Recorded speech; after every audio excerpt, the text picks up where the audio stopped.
ਅਸੀਂ ਦੇਖਦੇ ਹਾਂ ਕਿ ਜ਼ਿਆਦਾਤਰ ਪੰਜਾਬ ਪੁਲਿਸ ਦੀ ਜਿਹੜੀ ਹੈ ਸਵੀ ਹੈ ਜ਼ਿਆਦਾ ਮਾੜੀ ਨਜ਼ਰ ਆਉਂਦੀ ਹੈ, ਪਰ ਸਾਰੀ ਪੰਜਾਬ ਪੁਲਿਸ ਮਾੜੀ ਨਹੀਂ ਹੁੰਦੀ।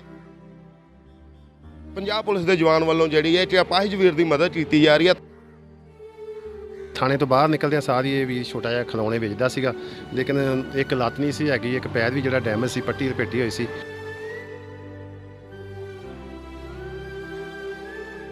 ਇੱਕ ਤਰਸ ਭਰੀ ਨਿਗਾਹ ਨਾਲ ਮੈਂ ਇਸ ਵੀਰ ਦੀ ਕੋਈ ਹੈਲਪ ਕਰਨੀ ਚਾਹੀ ਤੇ ਇਸ ਵੀਰ ਨੇ ਹੈਲਪ ਲੈਣ ਤੋਂ ਮਨਾ ਕਰ ਦਿੱਤਾ। भीख मांगना एक कायर वाली काम होती है। ਜੇ ਤੁਸੀਂ ਮੇਰੀ ਮਦਦ ਕਰਨਾ ਚਾਹੁੰਦੇ ਹੋ ਤੇ ਮੈਨੂੰ ਇੱਕ ਵੇਟ ਵਾਲੀ ਮਸ਼ੀਨ ਲੈ ਦਿਓ। ਇਹ ਵੀਰ ਦਾ ਇੱਕ ਸੁਪਨਾ ਹੈ ਕਿ ਮੈਂ ਆਪਣੇ ਪੈਰਾਂ ਸਿਰ ਖੜਾ ਹੋ ਕੇ ਕੁਕਿੰਗ ਦਾ ਕੰਮ ਸਟਾਰਟ ਕਰਾਂ।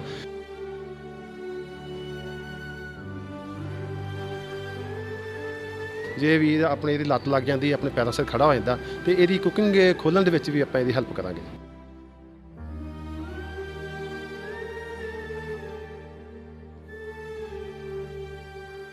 ਜਿਹੜੇ ਲੋਕ ਚੰਗੇ ਭਲੇ ਹੋ ਕੇ ਧਾਰਮਿਕ ਸਥਾਨਾਂ ਦੇ ਅੱਗੇ ਬੈਠ ਕੇ ਮੰਗਦੇ ਨੇ ਜਾਂ ਭਿਖਾਰੀਆਂ ਵਾਲੀ ਜ਼ਿੰਦਗੀ ਬਤੀਤ ਕਰ ਰਹੇ ਨੇ, ਉਹਨਾਂ ਵਾਸਤੇ ਇੱਕ ਮੂੰਹ ਤੇ ਚਪੇੜ ਮਾਰਨ ਵਾਲੀ ਗੱਲ ਹੈ ਕਿ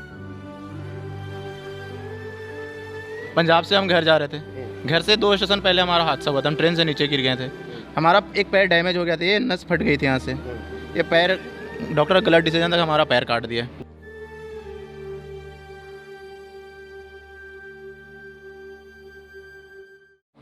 ਦੋਸਤੋ ਅਸੀਂ ਦੇਖਦੇ ਹਾਂ ਕਿ ਜ਼ਿਆਦਾਤਰ ਪੰਜਾਬ ਪੁਲਿਸ ਦੀ ਜਿਹੜੀ ਹੈ ਸਵੀ ਹੈ ਜ਼ਿਆਦਾ ਮਾੜੀ ਨਜ਼ਰ ਆਉਂਦੀ ਹੈ, ਪਰ ਸਾਰੀ ਪੰਜਾਬ ਪੁਲਿਸ ਮਾੜੀ ਨਹੀਂ ਹੁੰਦੀ। ਇਸ ਦੀਆਂ ਤਸਵੀਰਾਂ ਨੇ ਜਿਹੜੀਆਂ ਅੰਮ੍ਰਿਤਸਰ ਦੀਆਂ ਬਿਆਨ ਕਰ ਰਹੀਆਂ ਨੇ, ਜਿੱਥੇ ਪੰਜਾਬ ਪੁਲਿਸ ਦੇ ਜਵਾਨ ਵੱਲੋਂ ਜਿਹੜੀ ਹੈ ਕਿ ਅਪਾਹਿਜ ਵੀਰ ਦੀ ਮਦਦ ਕੀਤੀ ਜਾ ਰਹੀ ਹੈ। ਤਸਵੀਰਾਂ ਵਿੱਚ ਦੇਖ ਰਹੇ ਹੋ ਤੁਸੀਂ, ਵੀਲ ਚੇਅਰ ਨੂੰ ਵੀ ਪੰਜਾਬ ਪੁਲਿਸ ਦਾ ਜਵਾਨ ਆਪ ਚ ਰੇੜ ਕੇ ਜਿਹੜਾ ਉਸ ਅਪਾਹਿਜ ਵੀਰ ਦੀ ਮਦਦ ਕਰਦਾ ਹੋਇਆ ਨਜ਼ਰ ਆ ਰਿਹਾ ਹੈ।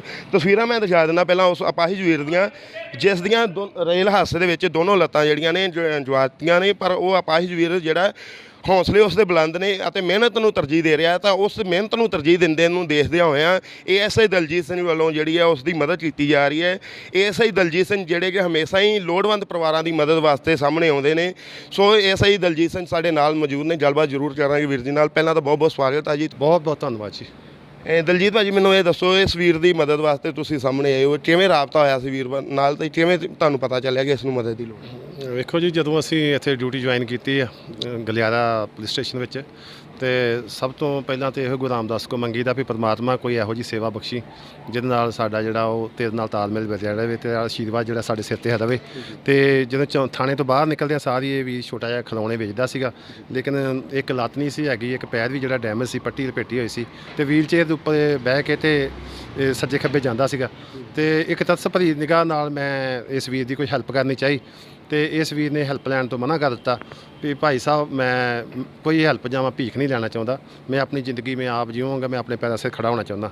ਇਸ ਵੀਰ ਦੇ ਜਜ਼ਬੇ ਨੂੰ ਵੇਖ ਕੇ ਇੱਕ ਮਨ ਵਿੱਚ ਬੜਾ ਉਛਾਲਾ ਜਿਹਾ ਪੈਦਾ ਹੋਇਆ ਵੀ ਇਹ ਵੀਰ ਦਾ ਮੈਸੇਜ ਬਹੁਤ ਦੁਨੀਆ ਤੱਕ ਆਪਾਂ ਜੇ ਪਹੁੰਚਾਈਏ ਤੇ ਇੱਕ ਲੋਕਾਂ ਨੂੰ ਚੰਗਾ ਸੰਦੇਸ਼ ਜਾਂ ਚੰਗਾ ਮੈਸੇਜ ਆ ਸਕਦਾ। ਸੋ ਇਸ ਵੀਰ ਨੂੰ ਮੈਂ ਜਦੋਂ ਬਾਰ-ਬਾਰ ਕਿਹਾ ਵੀ ਭਾਈ ਸਾਹਿਬ ਨਗਿੰਦਰ ਜੀ, ਕੋਈ ਤੁਹਾਨੂੰ ਕੋਈ ਹੈਲਪ ਚਾਹੀਦੀ ਹੈ, ਤੇ ਇਹਨਾਂ ਵੀਰ ਨੇ ਕਿਹਾ ਕਿ ਮੈਂ ਆਪਣੀ ਜਿਹੜੀ ਆ, ਜੇ ਤੁਸੀਂ ਮੇਰੀ ਮਦਦ ਕਰਨਾ ਚਾਹੁੰਦੇ ਹੋ ਤੇ ਮੈਨੂੰ ਇੱਕ ਵੇਟ ਵਾਲੀ ਮਸ਼ੀਨ ਲੈ ਦਿਓ। ਤੇ ਅੱਜ ਅਸੀਂ ਉਹ ਵੇਟ ਵਾਲੀ ਮਸ਼ੀਨ ਜਿਹੜੀ ਲਿਆ ਕੇ ਦਿੱਤੀ ਆ। ਇਹ ਕਹਿੰਦੇ ਵੀ ਮੈਂ ਆਪਣਾ ਰੋਜੀ ਰੋਟੀ ਜਿਹੜਾ ਮੈਂ ਆਪਣਾ ਦਾਲ ਫੁਲਕਾ ਜਿਹੜਾ ਮੈਂ ਉਸ ਵੇਟ ਵਾਲੀ ਮਸ਼ੀਨ ਤੋਂ ਜਿੰਨੀ ਮੈਨੂੰ ਮਿਹਨਤ ਮਜ਼ਦੂਰੀ ਹੋਏਗੀ ਮੈਂ ਆਪਣਾ ਪੇਟ ਜਿਹੜਾ ਉਹ ਭਰ ਸਕਦਾ। ਤੇ ਇਹਦੇ ਵੱਲ ਵੇਖ ਕੇ ਤੇ ਮੈਂ ਇੱਕ ਦਾਨੀ ਸੱਜਣਾ ਨਾਲ ਬੇਨਤੀ ਕੀਤੀ ਵੀ ਭਾਈ ਸਾਹਿਬ, ਇਹਦੇ ਪੈਰਾਂ ਤੋਂ ਇਹ ਨਕਾਰਾ ਜੇ ਇੱਕ ਲੱਤ ਨਹੀਂ ਹੈਗੀ, ਤੇ ਉਹਨਾਂ ਵੀਰਾਂ ਨੇ ਸਾਡੀ ਜਿਹੜੀ ਬੇਨਤੀ ਪ੍ਰਵਾਨ ਕੀਤੀ ਆ ਵੀ ਇਹਦੀ ਲੱਤ ਜਿਹੜੀ ਆ ਲਗਵਾ ਕੇ ਦੇਣਗੇ। ਤੇ ਇਸ ਵੀਰ ਦਾ ਇੱਕ ਸੁਪਨਾ ਵਾ ਕਿ ਮੈਂ ਆਪਣੇ ਪੈਰਾਂ ਸਿਰ ਖੜਾ ਹੋ ਕੇ, ਇਹ ਜਿੱਦਾਂ ਕੁਕਿੰਗ ਦਾ ਕੰਮ ਬਹੁਤ ਵਧੀਆ ਜਾਣਦੇ ਨੇ, ਬਹੁਤ ਅੱਛਾ ਜਿਹੜਾ ਫਾਸਟ ਫੂਡ ਵਗੈਰਾ ਤਿਆਰ ਕਰਦੇ ਨੇ, ਜਿਸ ਤਰ੍ਹਾਂ ਸਾਊਥ ਇੰਡੀਅਨ ਸਾਰੇ ਜਿਹੜੇ ਖਾਣੇ ਉਹ ਤਿਆਰ ਕਰਦੇ ਨੇ। ਤੇ ਇਹ ਵੀਰ ਦਾ ਇੱਕ ਸੁਪਨਾ ਹੈ ਕਿ ਮੈਂ ਆਪਣੇ ਪੈਰਾਂ ਸਿਰ ਖੜਾ ਹੋ ਕੇ ਕੁਕਿੰਗ ਦਾ ਕੰਮ ਸਟਾਰਟ ਕਰਾਂ। ਤੇ ਇੱਕ ਇਹ ਵੀ ਅਸੀਂ ਪਰਮਾਤਮਾ ਅੱਗੇ ਬੇਨਤੀ ਕਰਦੇ ਕਿ ਹਾਂ, ਸਾਡੀ ਜਿਹੜੀ ਅੱਜ ਅਸੀਂ ਆਸ ਜਿਹੜਾ ਇਹਨਾਂ ਅਸੀਂ ਸੁਪਨੇ ਵਿੱਚ ਅਸੀਂ ਤਾਂ ਅੱਜ ਹਾਂ ਕੀਤੀ ਆ, ਇਹ ਪਰਮਾਤਮਾ ਸਿਰ 'ਤੇ ਹੱਥ ਰੱਖ ਕੇ ਸੇਵਾ ਜ਼ਰੂਰ ਲਵੀਂ। ਜੇ ਵੀਰ ਆਪਣੀ ਇਹਦੀ ਲੱਤ ਲੱਗ ਜਾਂਦੀ, ਆਪਣੇ ਪੈਰਾਂ ਸਿਰ ਖੜਾ ਹੋ ਜਾਂਦਾ, ਤੇ ਇਹਦੀ ਕੁਕਿੰਗ ਖੋਲ੍ਹਣ ਦੇ ਵਿੱਚ ਵੀ ਆਪਾਂ ਇਹਦੀ ਹੈਲਪ ਕਰਾਂਗੇ। ਦਲਜੀਤ ਵੀਰ ਜੀ, ਅਸੀਂ ਦੇਖਦੇ ਹਾਂ ਕਿ ਬਹੁਤ ਸਾਰੇ ਇਸ ਤਰ੍ਹਾਂ ਦੇ ਇਨਸਾਨ ਹੁੰਦੇ ਨੇ ਜੋ ਅਪਾਹਿਜ ਨਹੀਂ ਵੀ ਹੁੰਦੇ, ਪਰ ਉਹਨਾਂ ਦੀ ਸੋਚ ਅਪਾਹਿਜ ਹੁੰਦੀ ਹੈ। ਉਹ ਮੰਦਿਰ, ਗੁਰਦੁਆਰੇ ਅਤੇ ਮਸਜਿਦਾਂ ਦੇ ਬਾਹਰ ਬੈਠੇ ਹੁੰਦੇ ਨੇ ਅਤੇ ਹੱਥ ਢਾਹ ਕੇ ਜਿਹੜੇ ਭੀਖ ਮੰਗਦੇ ਹੋਏ ਨਜ਼ਰ ਆਉਂਦੇ ਨੇ, ਪਰ ਵੀਰ ਦੀਆਂ ਦੋਵੇਂ ਲੱਤਾਂ ਨਹੀਂ ਹੈ, ਪਰ ਫਿਰ ਵੀ ਉਹਦੇ ਹੌਸਲੇ ਬੁਲੰਦ ਨੇ, ਮਿਹਨਤ ਨੂੰ ਤਰਜੀਹ ਦੇ ਰਿਹਾ। ਕੀ ਕਹਿਣਾ ਚਾਹੁੰਦੇ? ਵੀਰੇ, ਬਹੁਤ ਲੋਕ ਜਿਹੜੇ ਨੇ ਜਿਹੜੇ ਸਰੀਰਕ ਪੱਖੋਂ ਅਪਾਹਿਜ ਹੁੰਦੇ ਨੇ ਤੇ ਮਾਨਸਿਕ ਪੱਖੋਂ ਵੀ ਅਪਾਹਿਜ ਹੁੰਦੇ ਨੇ, ਲੇਕਿਨ ਇਸ ਵੀਰ ਦਾ ਜਜ਼ਬਾ ਵਾ ਕਿ ਇਹ ਵੀਰ ਲੱਤਾਂ ਤੋਂ ਅਪਾਹਿਜ ਹੈ, ਲੇਕਿਨ ਇਹਦਾ ਜਿਹੜਾ ਮਾਨਸਿਕ ਪੱਖੋਂ ਬੜਾ ਸਟਰੋਂਗ ਹੈ। ਤੇ ਇਸ ਵੀਰ ਨਾਲ ਜਿਹੜਾ ਇੱਕ ਮਨ ਦੇ ਵਿੱਚ ਸੁਪਨਾ ਵਾ ਕਿ ਮੈਂ ਆਪਣੇ ਪੈਰਾਂ ਸਿਰ ਖੜਾ ਹੋਣਾ, ਮੈਂ ਆਪਣਾ ਬਿਜ਼ਨਸ ਸਟਾਰਟ ਕਰਦਾ, ਮੈਂ ਇੱਕ ਉਹਨਾਂ ਲੋਕਾਂ ਵਾਸਤੇ ਇੱਕ ਮੈਂ ਸੇਧ ਬਣਨੀ ਆ ਜਾਂ ਉਹਨਾਂ ਲੋਕਾਂ ਨੂੰ ਇੱਕ ਚੰਗਾ ਮੈਸੇਜ ਦੇਣਾ ਜਿਹੜੇ ਲੋਕ ਚੰਗੇ ਭਲੇ ਹੋ ਕੇ ਧਾਰਮਿਕ ਸਥਾਨਾਂ ਦੇ ਅੱਗੇ ਬੈਠ ਕੇ ਮੰਗਦੇ ਨੇ ਜਾਂ ਭਿਖਾਰੀਆਂ ਵਾਲੀ ਜ਼ਿੰਦਗੀ ਬਤੀਤ ਕਰ ਰਹੇ ਨੇ, ਉਹਨਾਂ ਵਾਸਤੇ ਇੱਕ ਮੂੰਹ ਤੇ ਚਪੇੜ ਮਾਰਨ ਵਾਲੀ ਗੱਲ ਹੈ ਕਿ ਮੈਂ ਖੜਾ ਹੋ ਕੇ ਉਹਨਾਂ ਲੋਕਾਂ ਨੂੰ ਮੈਂ ਇੱਕ ਸੰਦੇਸ਼ ਦੇਵਾਂ ਕਿ ਜੇ ਮੈਂ ਇਸਾਂ ਹੋ ਕੇ ਕਰ ਸਕਦਾ ਤੁਸੀਂ ਕਿਉਂ ਨਹੀਂ ਕਰ ਸਕਦੇ। ਸੋ ਉਹਨਾਂ ਵਾਸਤੇ ਇੱਕ ਬਹੁਤ ਵੱਡੀ ਮੂੰਹ ਤੇ ਚਪੇੜ ਹੋਏਗੀ। ਦਲਜੀਤ ਵੀਰ ਜੀ, ਜਦੋਂ ਇੱਕ ਪੁਲਿਸ ਵਾਲਾ ਇਸ ਤਰ੍ਹਾਂ ਮਦਦ ਕਰਦਾ ਤਾਂ ਬਹੁਤ ਸਵਾਲ ਉੱਠਦੇ ਨੇ ਕਿ ਪੁਲਿਸ ਵਾਲੇ ਨੂੰ ਇਸ ਤਰ੍ਹਾਂ ਦਾ ਰੂਪ ਜ਼ਿਆਦਾਤਰ ਅਸੀਂ ਦੇਖਣ ਨੂੰ ਨਹੀਂ ਮਿਲਦਾ। ਪੁਲਿਸ ਵਾਲੇ ਜ਼ਿਆਦਾਤਰ ਚਲਾਨ ਕੱਟਦੇ ਹੋਏ ਨਜ਼ਰ ਆਉਂਦੇ ਨੇ ਜਾਂ ਦਬਕੇ ਮਾਰਦੇ ਹੋਏ ਨਜ਼ਰ ਆਉਂਦੇ ਨੇ। ਤੁਹਾਨੂੰ ਕਿੰਨੀ ਕੁ ਸੰਤੁਸ਼ਟੀ ਮਿਲਦੀ ਹੈ ਜਦੋਂ ਇਸ ਤਰ੍ਹਾਂ ਦੇ ਵੀਰਾਂ ਦੀ ਮਦਦ ਵਾਸਤੇ ਤੁਸੀਂ ਸਾਹਮਣੇ ਆਉਂਦੇ? ਵੇਖੋ ਜੀ, ਆਪਾਂ ਚਲਾਨ ਕੱਟਣ ਵਾਲੀ ਡਿਊਟੀ ਵੀ ਜਿਹੜੀ ਪੁਲਿਸ ਦੀ ਬਣਦੀ ਆ, ਜਿੱਥੇ ਚਲਾਨ ਕੱਟਣਾ ਉੱਥੇ ਚਲਾਨ ਵੀ ਕੱਟਣਾ, ਜਿੱਥੇ ਕੋਈ ਸੇਵਾਵਾਂ ਦੂਜੀਆਂ ਉਹ ਵੀ ਸੇਵਾਵਾਂ ਹੁੰਦੀਆਂ। ਚਲੋ ਪਰਮਾਤਮਾ ਦੀ ਬੜੀ ਕਿਰਪਾ ਹੋਵੇ ਸਾਨੂੰ ਇਹੋ ਜਿਹੀਆਂ ਸੇਵਾਵਾਂ ਬਖਸ਼ਦਾ ਤੇ ਅਸੀਂ ਇਸ ਪਰਪਸ ਨਾਲ ਵੀ ਸੇਵਾ ਕਰਦੇ ਹਾਂ ਵੀ ਅਸੀਂ ਜੇ ਸਾਡੀ ਇਹ ਵਰਦੀ ਦੇ ਅੰਦਰ ਇੱਕ ਇਨਸਾਨੀਅਤ ਹੈ, ਇਨਸਾਨੀਅਤ ਜਿਹੜੀ ਆ ਉਹਦਾ ਜਿਹੜਾ ਫਰਜ਼ ਬਣਦਾ ਵਾ ਵੀ ਇਨਸਾਨੀਅਤ ਨੂੰ ਪਛਾਣੇ ਤੇ ਇਨਸਾਨੀਅਤ ਦੀ ਸੇਵਾ, ਮਨੁੱਖਤਾ ਦੀ ਸੇਵਾ ਜਿਹੜੀ ਸਭ ਤੋਂ ਵੱਡੀ ਸੇਵਾ ਮੰਨੀ ਗਈ ਹੈ। ਸੋ ਅਸੀਂ ਜਿਹੜੇ ਐਸੇ ਜਿਹੇ ਲੋੜਵੰਦ ਨੇ ਜਿਨ੍ਹਾਂ ਲੋਕਾਂ ਦੀ ਹੈਲਪ ਕਰਨ ਦੀ ਜ਼ਰੂਰਤ ਆ, ਉਹਨਾਂ ਦੀ ਹੈਲਪ ਕਰਕੇ ਆਪਣੇ ਆਪ ਨੂੰ ਅਸੀਂ ਅਸੀਂ ਆਪਣੇ ਬੜੇ ਭਾਗਾਂ ਵਾਲੇ ਸਮਝਦੇ ਹਾਂ ਵੀ ਅਸੀਂ ਇਹਨਾਂ ਲੋਕਾਂ ਦੀ ਮਦਦ ਕਰਕੇ ਅਸੀਂ ਆਪਣੇ ਆਪ ਨੂੰ ਉਸ ਪਰਮਾਤਮਾ ਦੇ ਹਜ਼ੂਰੀ ਵਿੱਚ ਇਹ ਸਮਝਦੇ ਹਾਂ ਕਿ ਪਰਮਾਤਮਾ ਸਾਡੇ ਸਿਰ ਤੇ ਹੱਥ ਰੱਖ ਕੇ ਸੇਵਾ ਲੈ ਰਿਹਾ ਜੀ। ਦਲਜੀਤ ਵੀਰ ਜੀ, ਸਭ ਤੋਂ ਵੱਡੀ ਚੀਜ਼ ਮੈਨੂੰ ਇਹ ਦੇਖਣ ਨੂੰ ਮਿਲੀ ਹੈ, ਚਾਹੇ ਵੀਰ ਸਾਡਾ ਝਾਰਖੰਡ ਬਿਹਾਰ ਦਾ ਰਹਿਣ ਵਾਲਾ ਹੈ, ਪਰ ਇਸਨੇ ਵੀ ਜਿਹੜਾ ਸਿੱਖੀ ਰੂਪ ਹੈ ਜਿਹੜਾ ਅਪਣਾ ਲਿਆ ਹੋਇਆ, ਜੋ ਦਰਬਾਰ ਸਾਹਿਬ ਦੇ ਸਾਹਮਣੇ ਚਾਹੇ ਮਿਹਨਤ ਕਰ ਰਿਹਾ ਫਿਰ ਵੀ ਇਸਨੇ ਸਿੱਖੀ ਰੂਪ ਅਪਣਾਇਆ ਹੋਵੇ। ਕਿਵੇਂ ਦੇਖਦੇ ਤੁਸੀਂ? ਵੇਖੋ ਜੀ, ਇਹ ਪਰਮਾਤਮਾ ਨੇ ਜਦੋਂ ਇਹ ਉੱਥੋਂ ਚੱਲਿਆ ਸੀਗਾ, ਇਹ ਉੱਥੋਂ ਇੱਕ ਬਹੁਤ ਲਾਚਾਰ ਹੋ ਕੇ ਤੇ ਸੁਸਾਈਡ ਕਰਨ ਤੱਕ ਪਹੁੰਚ ਗਿਆ ਸੀਗਾ, ਲੇਕਿਨ ਫਿਰ ਵੀ ਇਹਦੇ ਅੰਦਰੋਂ ਜ਼ਮੀਰ ਨੇ ਆਵਾਜ਼ ਨਹੀਂ ਦਿੱਤੀ ਵੀ ਸੁਸਾਈਡ ਜਿਹੜੇ ਕਮਜ਼ੋਰ ਲੋਕ ਕਰਦੇ ਨੇ, ਖੁਦਕੁਸ਼ੀਆਂ ਉਹ ਲੋਕ ਕਰਦੇ ਨੇ ਜਿਹੜੇ ਨਕਾਰਾ ਹੁੰਦੇ ਨੇ, ਜਿਹੜੇ ਦਿਲ ਦੇ ਕਮਜ਼ੋਰ ਹੁੰਦੇ ਨੇ। ਲੇਕਿਨ ਮੈਂ ਜੇ ਪਰਮਾਤਮਾ ਨੇ ਮੇਰੀ ਲੱਤਾਂ ਲੈ ਕੇ ਗਿਆ ਵਾ, ਉਹ ਕੋਈ ਨਾ ਕੋਈ ਉਹਦਾ ਸੁਪਨਾ ਵਾ, ਮੈਂ ਉਹ ਸੁਪਨੇ ਸਾਕਾਰ ਕਰਨਾ। ਸੋ ਇਸ ਵੀਰ ਦੇ ਅੰਦਰੋਂ ਜ਼ਮੀਰ ਨੇ ਜਿਹੜੀ ਆਵਾਜ਼ ਦਿੱਤੀ ਆ ਤੇ ਇਹ ਉੱਥੋਂ ਜਦੋਂ ਇਹਨੂੰ ਭੁੱਖ ਤੋਂ ਲਾਚਾਰ ਸੀ ਜਾਂ ਸੀ ਜਿਹੜਾ ਇਹਦੇ ਆਪਣੇ ਸੀ ਉਹ ਛੱਡ ਗਏ ਤੇ ਇਸ ਵੀਰ ਦਾ ਕੋਈ ਸਹਾਰਾ ਨਹੀਂ ਸੀ ਤੇ ਇਹਨੇ ਸਹਾਰਾ ਗੁਰੂ ਰਾਮਦਾਸ ਦੀ ਨਗਰੀ ਵਿੱਚ ਗੁਰੂ ਰਾਮਦਾਸ ਦੇ ਘਰ ਨੂੰ ਸਮਝਿਆ ਤੇ ਇਹ ਉਥੋਂ ਆਪਣਾ ਘਰ ਸਮਝ ਕੇ ਇੱਥੇ ਆ ਗਿਆ।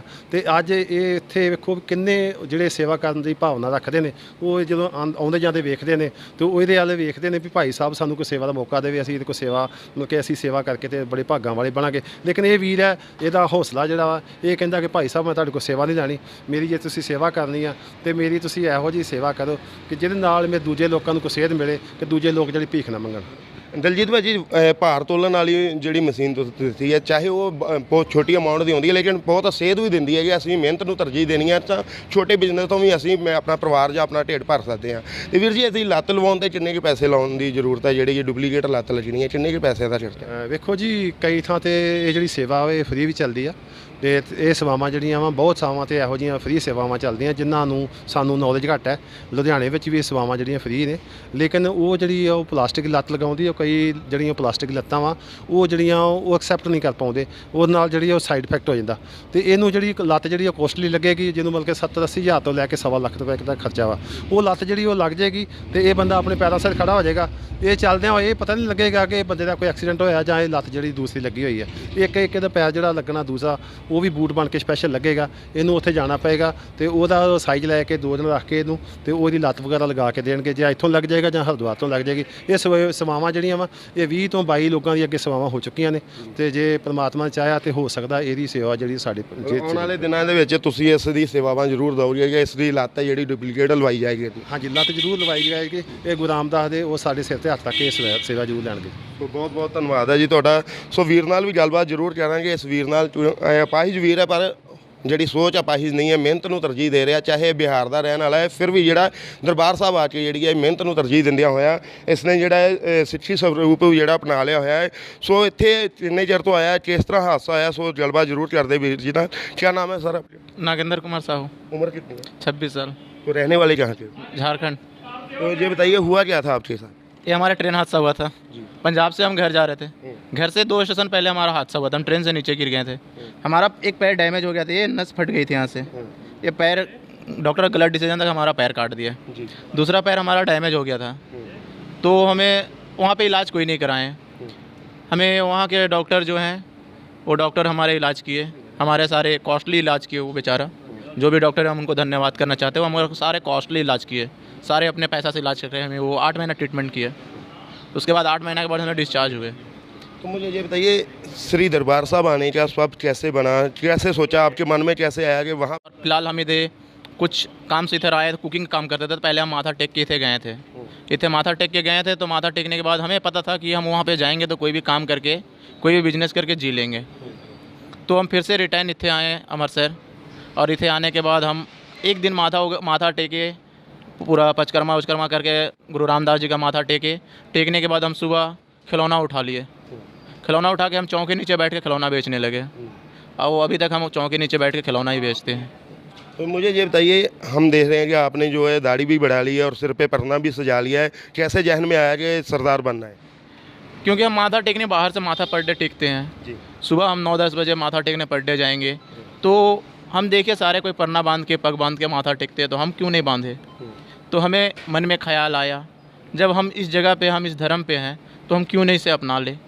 इसी वास्ते हम इस धर्म को अपना लिए, हमारे यहाँ पंजाबी बन गए। तो दलजीत भाजी से कैसे रब्ता हुआ, कैसे मिलाप हुआ और कैसे उन्होंने आपकी मदद की है, क्या मदद की है? दलजीत पाजी जब यहाँ पे ड्यूटी ज्वाइन की, हम नहीं जानते थे कि वो प्रशासन है। हमारे पास आए, पूछे ये कितने रेट के हैं, हम उनसे रेट दसे। उसके बाद रेट दसे तो वो फिर अपने बारे हमसे दसे कि हम यहाँ पे प्रशासन है, न्यू ज्वाइनिंग आए हैं, आपको कोई मदद चाहिए? तो हम बोले नहीं, मदद तो नहीं चाहिए। फिर अभी फ़िलहाल हमको लगा कि हम उनसे एक वेट मशीन ले लें, जिससे कि हमारा थोड़ा बहुत कमाई और बढ़ जाए। तो हम वेट मशीन को दसे, तो हमें वेट मशीन आज दलजीत पाजी ने दिए, और हम आज वेट मशीन दिए दलजीत पाजी ने, और उनको हम बहुत बहुत धन्यवाद कहना चाहेंगे। धन्य गुरु रामदास उनको भला करे। कभी सोचा था कि पुलिस वाले जो वो आपकी मदद के लिए आएंगे, पुलिस वाला इतनी मदद करेगा, सोचा था आपने? कभी नहीं, हम तो कभी सोचे नहीं थे, लेकिन यहाँ पे हमारे नज़र के सामने है। बहुत सारे लोग बोलते हैं नहीं पुलिस वाले तो बहुत गंदे हैं, डंडा चलाते हैं, तो ये करते हैं वो करते हैं, लेकिन हम तो मेरे नज़र में तो पुलिस वाले गंदे नहीं दिख रहे हैं। यहाँ पे दलजीत पाजी हमारे यहाँ पे बोला जाए तो एक साक्षात भगवान के रूप में खड़े हैं। तो मुझे ये बताइए कि जब आपके साथ ये हादसा हुआ था, तो बहुत सारे ऐसे लाचार होने के बाद है जो अपने हौसले हैं वो नहीं छोड़ देते हैं और मेहनत को तरजीह नहीं देते हैं, ज़्यादातर मंदिर मस्जिद गुरुद्वारे के बाहर बैठ जाते हैं और हाथ फैलाते हुए नज़र आते हैं। लेकिन आपने अपाहिज होने के बाद भी जो मेहनत को तरजीह दे रहे हैं, कैसे सोचा कि मेहनत करके रोटी खानी है? हम ये सोचे नहीं, हमारे अंदर ये संस्कार नहीं था, और प्लस हमारा ये जुनून है कि हम किसी से मांगे नहीं। हमें हमारे दिल गवाह नहीं देती कि किसी से मांग के खाओ। मेहनत करो, अगर देना हो तो परमात्मा सामने बैठे श्री गुरु रामदास, वो तुम्हें देंगे ही। तुम मेहनत करके खाओगे तो वो रोटी तुम्हें हक की लगेगी। भीख मांगना एक कायर वाली काम होती है, और हम कायर वाली ज़िंदगी नहीं चाहते हैं। अभी पैर दोनों डैमेज हुए हैं, या कैसे इलाज होना संभव है? आपका इलाज हो पाएगा? हाँ, हमारे पैर इलाज हो जाएंगे। हमारे पैर, ये लेफ्ट पैर हमारे RCL पैर लगेंगे उस पर, और राइट पैर पे वो बूट बनती है जो शुगर पेशेंट की। एक्चुअल हम शुगर पेशेंट हैं, तो शुगर पेशेंट वाली जो ड्राई बूट बनती है वो इस पर बूट लगेगी। तो RCL पैर जो है, अभी दलजीत भाजी ने भरोसा दिया आपको कि RCL पैर है जो वो भी लगवा दिया जाएगा। क्या लगता है कि आने वाले दिनों पे आप अपने पैरों पे स्टैंड हो पाएंगे? हाँ, हमको लगता है कि हम अपने पैरों पे खड़े हो जाएंगे, और अपने पैरों पे अगर हम खड़े हो जाएं तो हम फिर से कुकिंग का काम चालू करना चाहते हैं।